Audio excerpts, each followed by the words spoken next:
আসলাম জিয়া উদ্যান। তো এখানে আমরা একটা গেম খেলতেছি, গেম না এটা হচ্ছে একটা ঝগড়া, এই টোটাল কথা যে নোয়াখালী ভার্সেস বরিশাল।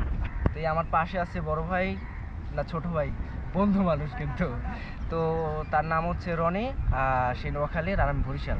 তো দুই বন্ধু আজকে ঝগড়া করব বরিশালের ভাষায় আর নোয়াখালীর ভাষায়। আজকের আমাদের গেমসের রুলসটা হবে, এটা গেমস না, এটা হচ্ছে একটা আঞ্চলিক মানে আঞ্চলিক ভাষা সম্পর্কে আমরা কথা বলতেছি। এখানে আমি একটা বরিশাল ভাষায় বলবো, মানে শুদ্ধ ভাষাটা ফার্স্টে বলবো, তারপর ওইটা আমি বরিশালে বলবো, ওটা কী হয়।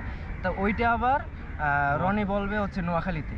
কিন্তু আমরা কিন্তু দুইজনই এখন বর্তমানে ঢাকায় থাকি, যেই কারণে আমরা বরিশালের আর এই নোয়াখালী একটু মানে আলাদা হয়ে যেতে পারে। হয়তো বা বরিশালে যারা খাঁটি বরিশালে বা থাকে এখন বা নোয়াখালীতে থাকে তারা অনেকটা হয়তো বা ধরে ফেলাইতে পারেন। তো যদি ভুল হয়ে থাকে অবশ্যই ক্ষমা দৃষ্টিতে দেখবেন। তো শুরু করি আমরা, রনি কি বলো? হ্যাঁ, শুরু করো। তো আমার হাসি হাসি অনেক, কারণ কি আমাদের যে বরিশালের ভাষা এগুলো